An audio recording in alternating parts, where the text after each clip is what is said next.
ഇടുക്കി കൊന്നത്തടി കൊമ്പടിഞ്ഞാലിൽ 4 പേർ തീപിടിച്ച് മരിച്ച സംഭവത്തിൽ എങ്ങുമെത്താതെ അന്വേഷണം. ആത്മഹത്യയല്ല, അപായപ്പെടുത്തിയതാണ് എന്ന ഉറച്ച വിശ്വാസത്തിൽ ബന്ധുക്കൾ. മൺകട്ട വെച്ച് ഓടുമേഞ്ഞ ആ വീട്ടിൽ അന്ന് സംഭവിച്ചതെന്ന്.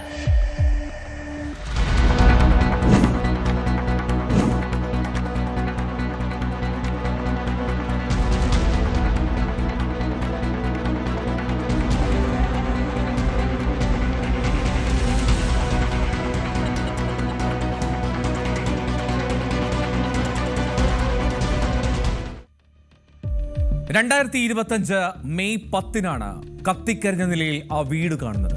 4 പേരാണ് അന്ന് ആ വീട്ടിനുള്ളിൽ തീയിൽ കത്തിയമർന്നത്. ഒരു കാർഡ്ബോർഡ് പെട്ടിയിൽ എടുക്കാൻ ഉള്ളതേ അഗ്നി ബാക്കി വെച്ചിരുന്നു. കൊമ്പടിഞ്ഞാൽ തെള്ളിപ്പടവിൽ വീട്ടിൽ ശുഭ 45 വയസ്സായിരുന്നു ആ സ്ത്രീക്ക്. അവരുടെ അമ്മ പൊന്നമ്മ 75 വയസ്സ്. 2 മക്കൾ, അഭിനന്ദ് 9 വയസ്സും അഭിനവ് 5 വയസ്സും. ഈ 4 പേരാണ് അന്ന് മരിച്ചത്. വീട്ടുപകരണങ്ങൾ, സ്റ്റീൽ അലമാര ഉൾപ്പെടെ എല്ലാ സാധനങ്ങളും കത്തി നശിച്ചു. മെയ് 9 രാത്രിയിൽ കത്തിത്തുടങ്ങിയതാണ് എന്നാണ് അനുമാനം. അവരുടെ തലയൊട്ടി ഉൾപ്പെടെ ചാരമായി മാറിയിരുന്നു. അത്രമാത്രം ആ തീയിൽ അവർ കുതിർന്നു പോയി. പിറ്റേന്ന് വൈകിട്ട് ഏതാണ്ട് 6 മണിയോടുകൂടിയാണ് ആ വഴി ഒരു അയൽവാസി നടന്നു പോകുമ്പോൾ വീടിങ്ങനെ കത്തി നശിച്ച നിലയിൽ കണ്ടെത്തുന്നത്. ഇവർ താമസിച്ചിരുന്ന ഈ വീട് പ്രധാന റോഡിൽ നിന്നും ഏതാണ്ട് 1/2 കിലോമീറ്ററോളം 400 മീറ്ററോളം ദൂരെ ഉൾപ്രദേശത്തായിട്ടാണ്. അതുകൊണ്ട് തന്നെയാണ് ആരുടെയും ശ്രദ്ധയിൽപ്പെടാതെ അത്രയും മണിക്കൂറുകൾ നിന്നതും. വീടിന്റെ ഒരു മുറിയിലാണ് 2 കട്ടിലിലായി ഈ 4 പേരും പതിവായി ഉറങ്ങാറുള്ളത്. ആളുകൾ എത്തിയപ്പോൾ ആദ്യം ഈ മൂത്ത കുട്ടി അഭിനന്ദ് അടുക്കളയിൽ ഗ്യാസ് കുറ്റിയിൽ ചാരി ഇരിക്കുന്ന മട്ടിലാണ് കാണപ്പെടുന്നത്. ജീവനുണ്ടെന്ന് കരുതി നാട്ടുകാർ അടിമാലി താലൂക്ക് ആശുപത്രിയിലേക്ക് ആ കുഞ്ഞിനെ എടുത്തുകൊണ്ട് ഓടി. പക്ഷേ മരണം സംഭവിച്ചിരുന്നുവെന്ന് സ്ഥിരീകരിച്ചു ആശുപത്രിയിൽ എത്തിയപ്പോൾ തന്നെ.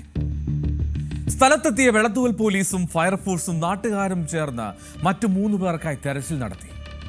ഇതേ തുടർന്ന് ആ വീടിനുള്ളിൽ കിടന്നുറങ്ങിയ അവർ ഉറങ്ങുന്ന മുറിയിൽ ശുഭയുടെയും അടുത്ത മുറിയിൽ നിന്ന് മാതാവ് പൊന്നമ്മയുടെയും ഇളയകുട്ടി അഭിനവിന്റെയും മൃതദേഹത്തിന്റെ അവശിഷ്ടങ്ങൾ കണ്ടെത്തി.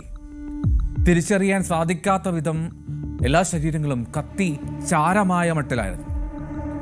അസ്ഥിയുടെ ചില കഷ്ണങ്ങൾ, ഭാഗങ്ങൾ മാത്രമാണ് തിരികെ കിട്ടിയത്. ഇത്തരത്തിൽ കത്തി നശിച്ചതിൽ ദുരൂഹതയുണ്ട് എന്ന് തന്നെയാണ് ആ നാട്ടുകാരുടെയും ബന്ധുക്കളുടെയും ആരോപണം. നാട്ടുകാരും ആ ബന്ധുക്കളും ഒക്കെ ഒരേപോലെ വാദിക്കുന്നു. ആക്ഷൻ കൗൺസിൽ പറയുന്നത് കേൾക്കാം. ശുഭയുടെ ബന്ധുക്കളായിട്ടുള്ള ആൾക്കാരും ഈ കാര്യത്തിൻ്റെ അകത്ത് ഞങ്ങളോടൊപ്പം സഹകരിക്കുന്നുണ്ട്. അതുമാത്രമല്ല, അനീഷിൻ്റെ ബന്ധുക്കൾ ഈ ബോഡി കൊണ്ടുവന്ന സമയത്ത് അവിടെ അനീഷിൻ്റെ ഭൂമിയിൽ അടക്കം ചെയ്യുന്നതിന് അവർ എതിർപ്പ് പ്രകടിപ്പിക്കുകയും അവിടെ അടക്കാൻ സമ്മതിക്കാതിരിക്കുകയും ചെയ്ത ഒരു സാഹചര്യം ഉണ്ടായി. അപ്പോൾ വീടിന് തീ പിടിച്ചത് എങ്ങനെയാണ് എന്നുള്ളതിനെക്കുറിച്ച് അന്വേഷിച്ച് കഴിഞ്ഞപ്പോൾ പോലീസുകാർ പറയുന്നത് ഇലക്ട്രിക്കൽ ഷോർട്ട് സർക്യൂട്ട് മൂലമാണ് തീ പിടിച്ചത് എന്നാണ് ആദ്യ നിഗമനം എന്ന് പറഞ്ഞെങ്കിലും ഞങ്ങൾക്ക് അതിനെക്കുറിച്ചും നാട്ടുകാർക്കും ഉൾപ്പെടെ സംശയമുണ്ട്. ഇതെങ്ങനെ തീ പിടിച്ചു? വീടിൻ്റെ മേളിൽ തീ പിടിച്ചു കഴിഞ്ഞാൽ ഈ ആളുകൾക്ക് അവിടുന്ന് പുറത്തിറങ്ങി പോകാനുള്ള സാഹചര്യമുണ്ട്. പക്ഷേ അവരെല്ലാവരും കരിഞ്ഞു പോയ ഒരു സാഹചര്യത്തിലാണ്. 3 പേരുടെ ബോഡി പൂർണ്ണമായും കത്തിക്കരിഞ്ഞ് ചെറിയൊരു കാർഡ്ബോർഡ് പെട്ടിയിൽ ഒതുങ്ങാവുന്ന രീതിയിലുള്ള അവസ്ഥയിലായിപ്പോയിരുന്നു. ഒരു കുട്ടിയുടെ ഏറ്റവും ഇളയ കുട്ടിയുടെ ബോഡിയാണ് കത്താത്ത രീതിയിൽ കിട്ടിയത്. ബാക്കിയുള്ളവരെല്ലാവരും പൂർണ്ണമായിട്ടും കത്തിക്കരിഞ്ഞ് അവസ്ഥയിൽ ആയിപ്പോയതാണ്. അപ്പോൾ വീടിൻ്റെ ഉള്ളിൽ നിന്ന് എങ്ങനെയാണ് തീ പിടിച്ചതെന്നും അവരിത്രയും രീതിയിൽ കരിഞ്ഞ അവസ്ഥയിലേക്ക് കരിക്കട്ടയായി പോയ അവസ്ഥ എങ്ങനെ ഉണ്ടായി എന്നുള്ളതും നാട്ടുകാർക്ക് ഉൾപ്പെടെയുള്ള ആൾക്കാർക്ക് ഞങ്ങൾക്ക് സംശയമുണ്ട്. ഞങ്ങൾക്കൊരു കുഞ്ഞിൻ്റെ മൃതദേഹം മാത്രമാണ് കിട്ടിയുള്ളൂ. ബാക്കി എല്ലാം ഒരസ്ഥി പോലും ഇല്ലാത്ത രീതിയിൽ ചാരമായിപ്പോയി. അപ്പം അത്രയും ചാരമായി പോകാൻ പാകത്തിനുള്ളൊരു വീടോ അതിനുള്ളിലുള്ള അതുള്ള ഗാർഹിക ഉപകരണങ്ങളോ ഇല്ലായിരുന്നു. അത്രയ്ക്ക് രീതിയിലത് പൂർണ്ണ നാമാവശേഷമായിപ്പോയി അവരുടെ 3 പേരുടെ മൃതദേഹങ്ങൾ. എൻ്റെ അന്വേഷണം ഞങ്ങൾ പല രീതിയിലും മുന്നോട്ട് പലയിടത്തും സ്റ്റേഷനിലും പല പരാതികളും കൊടുത്തെങ്കിലും ഒന്നും മുന്നോട്ട് പോയിട്ടില്ല ഇതുവരെ. ഈ ശുഭയുടെ ഭർത്താവ് അനീഷ് 4 വർഷം മുമ്പ് കോവിഡ് ബാധിച്ച് മരിച്ചിരുന്നു. ആ മരണത്തിൽ പോലും ചില സംശയങ്ങൾ ഉന്നയിക്കപ്പെടുന്നുണ്ട്. ഇനി എന്താണെങ്കിലും ഈ കേസിലേക്ക് എത്തിയാൽ ശുഭയും കുടുംബവും താമസിക്കുന്ന ആ ഭൂമി അനീഷിന്റെ പേരിലുള്ളതാണ് എന്നും അനീഷിന്റെ മരണശേഷം ഈ ഭൂമിക്ക് വേണ്ടി അനീഷിന്റെ സഹോദരങ്ങൾ ചില അവകാശവാദങ്ങൾ ഉന്നയിച്ചു എന്നൊക്കെ സംസാരമുണ്ട്. അനീഷിന്റെ പേരിൽ ഒരു കാർ ഉണ്ടായിരുന്നു. ആ കാറും ഈ ബന്ധുക്കൾ, അതായത് അനീഷിന്റെ വീട്ടുകാർ മറിച്ചു വിറ്റു. വീട്ടിൽ നിന്ന് ഇറക്കി വിടാനും പലപ്പോഴും ശ്രമം നടന്നിട്ടുണ്ട് എന്നാണ് ആ നാട്ടുകാർ പറയുന്നത്.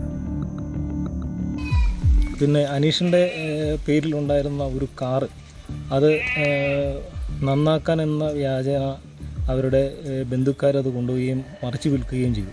അത് ശുഭയ്ക്ക് കിട്ടേണ്ട പൈസയാണ് അത് അവർക്ക് ലഭിച്ചിട്ടില്ല. അത് അനീഷിൻ്റെ പേരിലുണ്ടായിരുന്ന കാറാണ് അവരത് മറിച്ച് വിറ്റത്.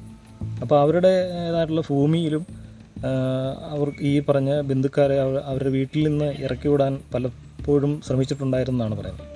അതവർ ശുഭയും അവരുടെ അമ്മയുൾപ്പെടെയുള്ള ആൾക്കാർ നാട്ടുകാരോടും മറ്റ് ചില ആളുകളോടൊക്കെ പറഞ്ഞിട്ടുണ്ട്.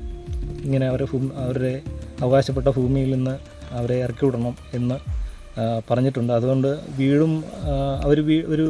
അവരുടെ വീട് അല്പം മോശത്തിലായിരുന്നു. അതുകൊണ്ട് തൊട്ടടുത്തുള്ള ഒരു വീട് വാടകയ്ക്ക് എടുത്തിട്ട് ആ വീട്ടിലേക്ക് മാറാൻ ഇരിക്കുന്നൊരു സാഹചര്യത്തിലാണ് ഈ വീടിന് ഇങ്ങനെയുള്ളൊരു അത്യാഹിതം സംഭവിക്കുകയും അവർ മരണപ്പെട്ട് പോവുകയും ചെയ്തിട്ടുള്ളത്.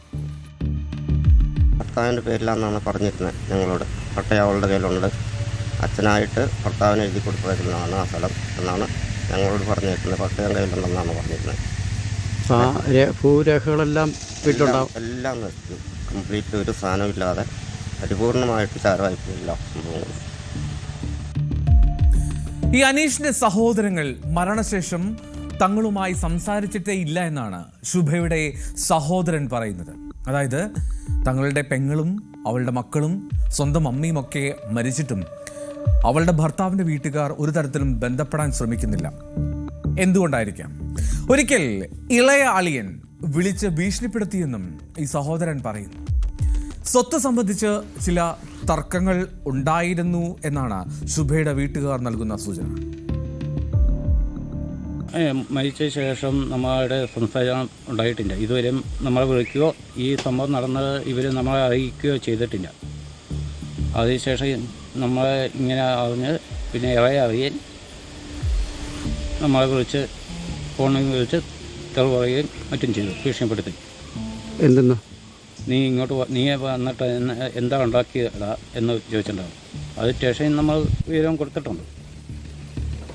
ഈ പോലീസ് ഉദ്യോഗസ്ഥർ എന്താ പറയുന്നത് ഇതിനെ സംബന്ധിച്ച്? അപ്പോൾ പോലീസിന് അന്നത്തെ സിറ്റുവേഷൻ വെച്ചാണ് അവർ പറഞ്ഞതെന്നാണ് പറയുന്നത്. പക്ഷേ അവർക്കുള്ള സിറ്റുവേഷൻ എന്താണ്, നമ്മുടെ ബുദ്ധിമുട്ട് എന്താണെന്ന് അവർക്ക് ഞങ്ങൾക്ക് നഷ്ടപ്പെട്ടവർ അവർക്ക് നഷ്ടപ്പെട്ടിട്ടില്ല. പിന്നെ ഇവൻ നമ്മളെ എന്തിന് ഭീഷണിപ്പെടുത്തി? ഈ കാര്യത്തിൽ നിങ്ങൾക്ക് സംശയമുണ്ടോ? അങ്ങനെ നമുക്ക് സംശയമുണ്ട്. പക്ഷേ പേര് പറയാനോ ഇതാരാണ് ചെയ്തതെന്നോ അറിയില്ല. പക്ഷെ ഒരു വീട് കത്തിക്കഴിഞ്ഞാലും ഇങ്ങനെ ഒരു സംഭവം നടക്കില്ല. ഒരു ബോഡിയും തീർന്നു പോവില്ല. ഇത് ബോഡി പോലും നമുക്കൊരു അസ്ഥി കഷ്ണം പോലും കിട്ടിയിട്ടില്ല. പോലീസ് അന്വേഷണത്തെക്കുറിച്ച് എന്താ പറയുന്നത്? പോലീസ് അന്വേഷിക്കുന്നുണ്ട് എന്ന് പറയുന്നു. നമ്മൾ ഇതിൻ്റെ റിപ്പോർട്ട് ആവശ്യപ്പെട്ട് ചെന്നിട്ടും നമുക്ക് തന്നിട്ടില്ല. ഞങ്ങൾ അന്വേഷിക്കുന്നുണ്ട് എന്നാണ് അവർ പറയുന്നത്. പിന്നെ പറഞ്ഞത് ഈ മുറിക്കകത്ത് പലക നിരത്തി കിടപ്പുണ്ടായിരുന്നതാണ്. പക്ഷെ അങ്ങനെ ഒരു സംഭവം ഞങ്ങൾക്കറിയില്ല. ഈ മുറിക്കകത്ത് ഇങ്ങനെ ഒരു പഴയ കൃഷ്ണം ഉണ്ടായിട്ടോ ഒന്നും. നമുക്കെങ്ങനെയും സത്യം പുറത്തു വരണം. ഇതെങ്ങനെ സംഭവിച്ചു? എൻ്റെ അമ്മയും എൻ്റെ കുടുംബപ്പുറപ്പും ഉള്ളവരുമാണ്. അതെങ്ങനെ സംഭവിച്ചു എന്ന് എനിക്കറിയണം. സത്യം ഞങ്ങൾക്ക് പുറത്തു വരണം. നിയമത്തോട് നമ്മൾ അപേക്ഷിക്കുക. ഞങ്ങൾക്ക് സത്യം പുറത്തു വരണം. ആ സഹോദരന്റെ സങ്കട കണ്ണീരാണ് കണ്ടത്. വെളത്തൂൽ പോലീസാണ് ഈ കേസിൽ അന്വേഷണം നടത്തുന്നത്. 4 പേരുടെ മരണത്തിന് കാരണമായിട്ടുള്ള സംഭവം നടന്നിട്ട് 9 മാസങ്ങൾ. അത് ചെറിയൊരു കാലയളവല്ല. സങ്കടകരമായിട്ടുള്ള കാര്യം എന്താണെന്നോ, ആ അന്വേഷണം എങ്ങും എത്തിയിട്ടില്ല എന്നുള്ളതാണ്. അന്വേഷണം പുരോഗമിക്കുന്നുണ്ട് എന്ന് പോലീസ് പറയുമ്പോഴും അതും 9 മാസം പിന്നിട്ടിട്ടും ദുരന്തത്തിന്റെ കാരണം സംബന്ധിച്ച് യാതൊന്നും കണ്ടെത്താൻ പോലീസിന് കഴിഞ്ഞിട്ടില്ല എന്നാണ് ബന്ധുക്കൾ പറയുന്നത്. നാട്ടുകാരുടെ നേതൃത്വത്തിൽ ഒരു ജനകീയ സമിതി, ഒരു ആക്ഷൻ കൗൺസിൽ രൂപീകരിച്ചിട്ടുണ്ട്. അവർ 700 പേർ ഒപ്പിട്ട ഒരു പരാതി മുഖ്യമന്ത്രി ഉൾപ്പെടെയുള്ളവർക്ക് നൽകിയിട്ടുമുണ്ട്. പക്ഷെ അവർ പറയുന്നത് പോലീസിന്റെ നിസ്സഹകരണത്തെ പറ്റിയാണ്. അന്വേഷണം ആരംഭിക്കാനും പോലീസ് വൈകിയെന്നാണ്. ഈ തീപിടുത്തമുണ്ടായി 4 പേരുടെ മരണം സംഭവിച്ച ശേഷം അന്വേഷണം ആരംഭിക്കാൻ വൈകിയതോടുകൂടി തന്നെ പല തെളിവുകളും നശിപ്പിക്കപ്പെട്ടു. അപ്പോൾ അത് തെളിയിക്കണം. അത് പോലീസുകാർ ഉൾപ്പെടെയുള്ള ആളുകളോട് ഞങ്ങൾ കാര്യത്തെക്കുറിച്ച് അന്വേഷിക്കുമ്പോൾ അവർ നിസ്സഹകരണ രീതിയിലാണ് ഞങ്ങളോട് സഹകരിക്കുന്നത്. അവരുടെ ഭാഗത്തുനിന്ന് വളരെയേറെ നിസ്സഹകരണ രീതിയിലാണ് ഞങ്ങളോട് ഈ കാര്യത്തെക്കുറിച്ച് സംസാരിക്കുന്നത് തന്നെ. അപ്പോൾ ഈ തീ പിടിച്ച സമയത്ത് തന്നെ പോലീസിൽ അറിയിച്ച സമയത്ത് ഒരു 2-2.5 മണിക്കൂർ കഴിഞ്ഞ് പിന്നെയാണ് പോലീസുകാരവിടെ സ്ഥലത്തെത്തുകയും അന്വേഷണം ആരംഭിക്കുകയും ചെയ്തത്. അപ്പോൾ അതിനുള്ളിൽ തന്നെ അവിടെ നാട്ടുകാർ വീട്ടിൽ പരിശോധിക്കുകയും ബോഡി, ഒരു കൊച്ചിൻ്റെ ബോഡി എടുത്തുകൊണ്ട് പോവുകയും പരിശോധിക്കുകയൊക്കെ ചെയ്തിരുന്നു. അപ്പോൾ കിട്ടാവുന്ന തെളിവുകളെല്ലാം അവിടെ നിന്ന് നശിപ്പിക്കപ്പെട്ടു. പിന്നീട് വന്ന ആളുകളാണ്, പോലീസുകാരൊക്കെയാണ് അവിടെ ബന്ദോബസ്താക്കുകയും വീട് പരിശോധനയൊക്കെ നടത്തുകയും. ഈ ശുഭയുടെ ഭർത്താവ് അനീഷ് 4 വർഷം മുമ്പ് കോവിഡ് ബാധിച്ച് മരിച്ചു എന്ന് പറഞ്ഞിരുന്നുവല്ലോ. അപ്പോൾ ആ ഭർത്താവിൻ്റെ മരണശേഷം ഈ ശുഭയ്ക്കും കുട്ടികൾക്കും ഒരു സഹായമായി, ഒപ്പം ധൈര്യമായൊക്കെ ശുഭയുടെ മാതാവ് പൊന്നമ്മയാണ് ഇവർക്കൊപ്പം താമസിച്ചിരുന്നത്. ഈ അന്വേഷണം അത് തൃപ്തികരമല്ല എന്നും പോലീസിന്റെ ഭാഗത്ത് നിന്ന് വേണ്ടത്ര സഹായകരമായിട്ടുള്ള നിലപാടുകൾ ഉണ്ടാവുന്നില്ല എന്നുമാണ് ഈ ശുഭയുടെ ബന്ധുക്കൾ പറയുന്നത്. ശുഭയും മാതാവ് പൊന്നമ്മയും അവർ ഒരിക്കലും ആത്മഹത്യ ചെയ്യില്ല എന്ന് അത്ര ഉറപ്പുണ്ട് ആ ബന്ധുക്കൾക്ക്.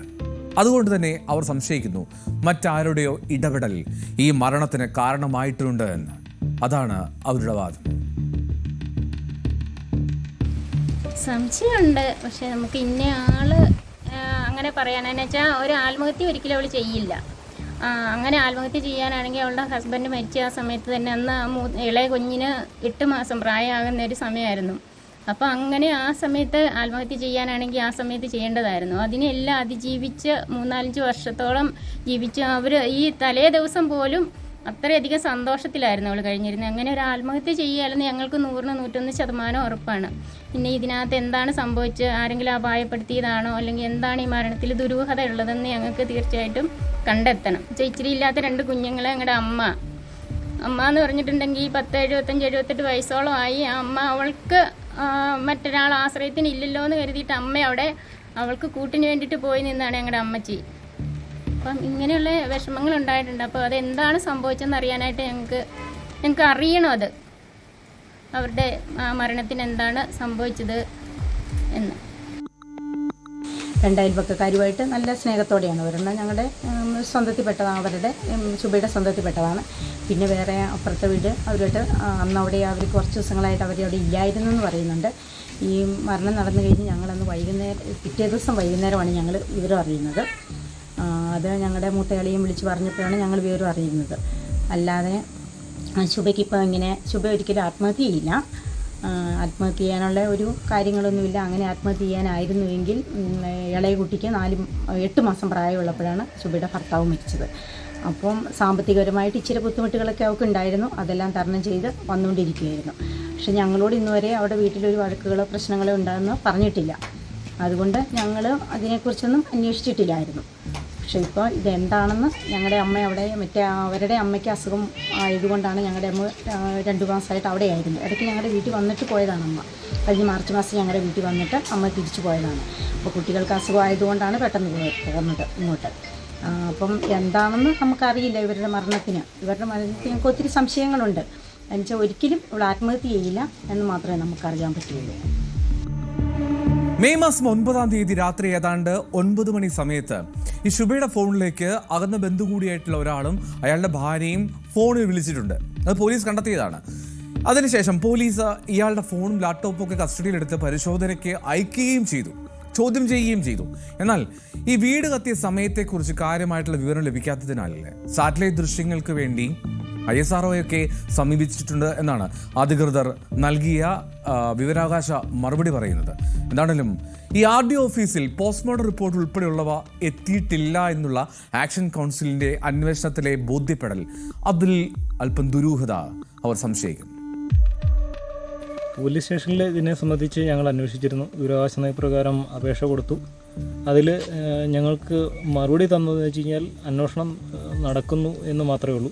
അതുമാത്രമല്ല, ഫോറൻസിക് റിപ്പോർട്ടുകളും അതുമായി ബന്ധപ്പെട്ടിട്ടുള്ള മറ്റ് കാര്യങ്ങളിലൊക്കെ അന്വേഷണത്തെ ബാധിക്കും, അതുകൊണ്ട് നിങ്ങൾക്ക് അതിൻ്റെ പേപ്പറുകൾ തരാൻ നിർവാഹമില്ല എന്നുള്ള മറുപടിയാണ് തരുന്നത്. അതുപോലെ തന്നെ RDO ഓഫീസിലും ഞങ്ങൾ ഇതിനെയൊക്കെ സംബന്ധിച്ച് അപേക്ഷ കൊടുത്തിരുന്നു. RDO ഓഫീസിൽ നിന്നും ഞങ്ങൾക്ക് കിട്ടിയ മറുപടി ഇതാണ്: കോൺഫിഡൻഷ്യൽ ഇതായതുകൊണ്ട് നിങ്ങൾക്ക് വിവരാവകാശ നയപ്രകാരം തരാൻ മാർഗ്ഗമില്ല. അതുമാത്രമല്ല, RDO ഓഫീസിൽ ഇതിൻ്റെ പോസ്റ്റ്മോർട്ടം റിപ്പോർട്ടുകളും അനുബന്ധ രേഖകളൊന്നും ഇടുക്കി RDO ഓഫീസിലേക്ക് കൊടുത്തിട്ടില്ല.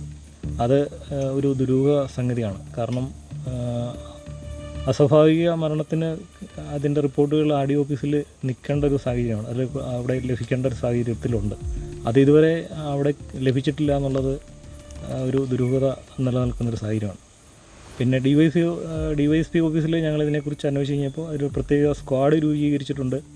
ആ സ്ക്വാഡ് രൂപീകരിച്ചിട്ട് ഇപ്പോൾ ഏതാണ്ട് 8-9 മാസമായി. ഇതുവരെ അന്വേഷണം ഒരിടത്തും എത്തിയിട്ടില്ല. ഈ സംഭവം ഉണ്ടായി 7 ദിവസത്തിന് ശേഷം അവിടെ ചില പൊതുപ്രവർത്തകർ എത്തുമ്പോഴും ഏതാണ്ട് 2 ലിറ്ററോളം കൊള്ളുന്ന ഒരു പ്ലാസ്റ്റിക് കുപ്പി കണ്ടിരുന്നു. അത് തുറന്നു നോക്കിയപ്പോൾ അത് അടപ്പ് തുറക്കുമ്പോൾ തന്നെ പെട്രോളിൻ്റെ അംശമുണ്ടായിരുന്നു, അല്ലെങ്കിൽ അതിന് ഗന്ധം ലഭിക്കുന്ന തരത്തിൽ ഒരു കുപ്പി അവിടെ കണ്ടെത്തി എന്നാണ് പറയുന്നത്. പക്ഷേ പിന്നീട് 2 ദിവസങ്ങൾക്ക് ശേഷം ഇവിടെ അവർ വീണ്ടും എത്തിയപ്പോൾ ആ കുപ്പി അവിടെ അപ്രത്യക്ഷമായിരുന്നു. പൊതുപ്രവർത്തകൻ അനിൽ ദേവസ്യ ഈ ആക്ഷൻ കൗൺസിലിന്റെ ഭാഗമാണ്. അദ്ദേഹമാണ് അന്ന് സംഭവിച്ച കാര്യങ്ങൾ പറയുന്നത്. ഒരു 5-8 ദിവസം കഴിഞ്ഞതിന് ശേഷം ഞങ്ങൾ ഇവിടെ നാട്ടുകാരെ കൂടി ഞാൻ ഈ വീട് സന്ദർശിക്കാൻ വന്നപ്പോൾ ഇവിടെ മുഴുവൻ കത്തി ചാമ്പലായി കിടക്കുകയാണ്. ഭിത്തി നിൽപ്പുണ്ട്. പിന്നെ ഞങ്ങളിവിടെ വന്ന് നോക്കി കഴിഞ്ഞപ്പോൾ ഇവിടെ ഒരു 2 ലിറ്റർ വരുന്ന ഒരു പ്ലാസ്റ്റിക് കുപ്പി ഇവിടെ കിടപ്പുണ്ടായിരുന്നു. അപ്പോൾ അത് ഞങ്ങൾ തുറന്നു നോക്കി കഴിഞ്ഞപ്പോൾ അതിനകത്ത് പെട്രോളിൻ്റെ പോലെയുള്ള ഒരു സ്മെല്ല് അതിൽ നിന്ന് വന്നിട്ടുണ്ടായിരുന്നു. അപ്പോൾ അത് അതുപോലെ തന്നെ അവിടെ അടച്ചിട്ട് അവിടെ തന്നെ ഇട്ടിരുന്നു. അതിനുശേഷം ഒരു കുറച്ച് ദിവസം കഴിഞ്ഞതിന് ശേഷം പിന്നെ ഇതിലെ വന്ന് ഈ മറ്റുള്ള ആളുകൾക്ക് കൂടി വന്ന് പരിശോധിക്കാനും ഈ വീട് കാണാനൊക്കെ ആയിട്ട് വന്നു കഴിഞ്ഞപ്പോൾ ആ കുപ്പി പിന്നെ അവിടെ നിന്ന് അപ്രത്യക്ഷമായി. ആരോ ഇതിൻ്റെ പിന്നിൽ പ്രവർത്തിച്ചവരെ എടുത്തുകൊണ്ട് പോയതാണോ അതോ പോലീസുകാർ തന്നെ എടുത്തുകൊണ്ട് പോയതാണോ എന്നുള്ള കാര്യത്തെക്കുറിച്ച് ഞങ്ങൾക്ക് വ്യക്തതയില്ല. പോലീസിൽ അന്വേഷിച്ച് കഴിഞ്ഞപ്പോൾ അവരെ കുപ്പി എടുത്തിട്ടില്ലെന്നാണ് പറയുന്നത്. പക്ഷേ ഇതുമായി ബന്ധപ്പെട്ട് ഇതിൻ്റെ പിന്നിൽ നിന്ന് പ്രവർത്തിച്ചിട്ടുള്ള ആളുകൾ ഈ കുപ്പി ഇവിടുന്ന് എടുത്ത് മാറ്റിയിട്ടുണ്ട്. അതാണ് ഇത് കൊലപാതകമാണോ എന്ന് ഞങ്ങൾക്ക് സംശയം ഉണ്ടാകാനുള്ള പ്രധാനപ്പെട്ട ഒരു കാര്യം.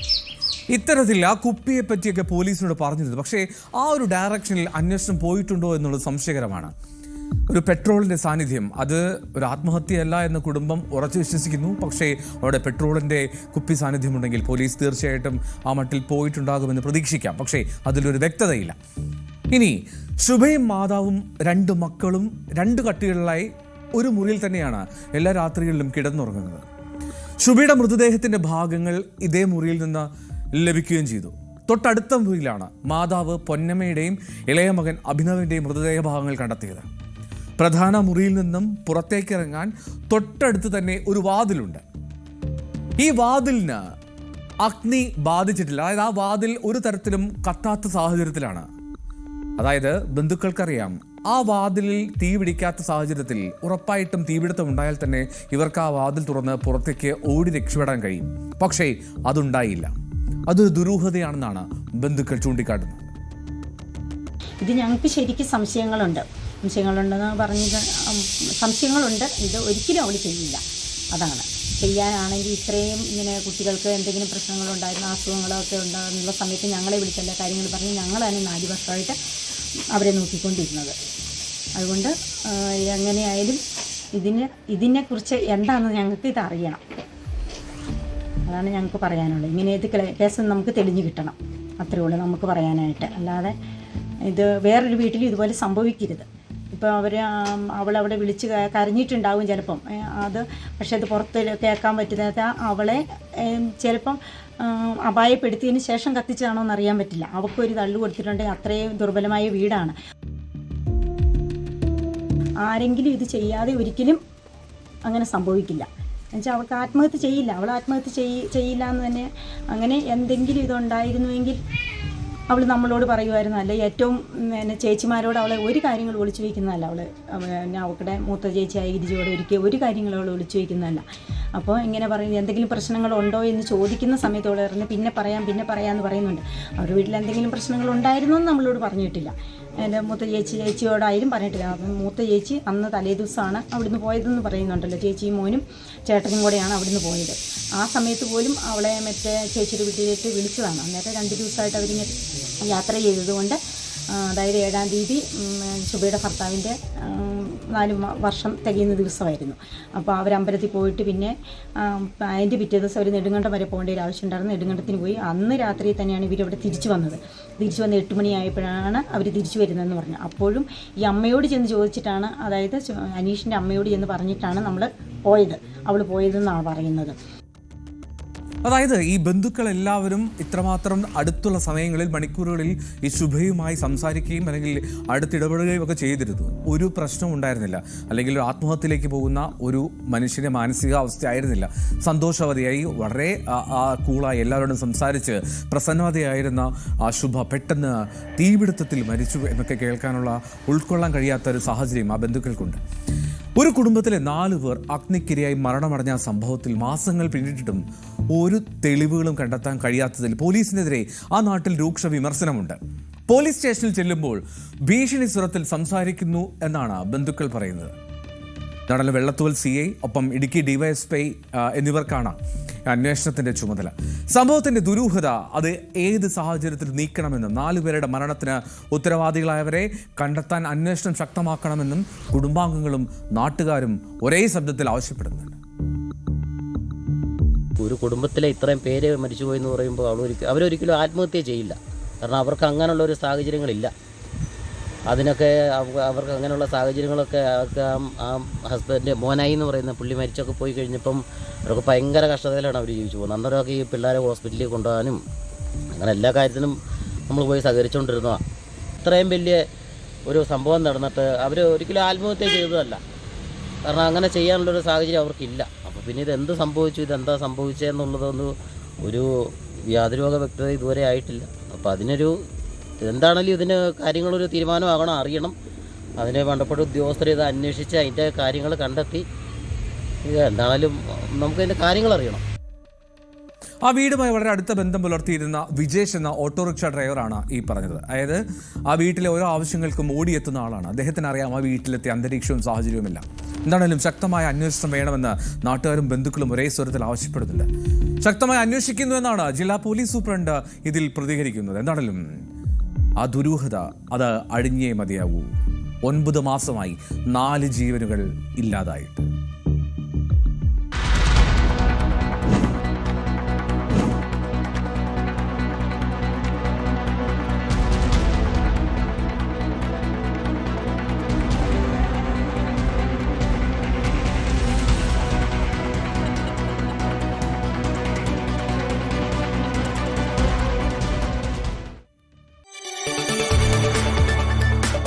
കൂടുതൽ വാർത്തകൾക്ക് News 18 Keralam YouTube channel subscribe ചെയ്യുക.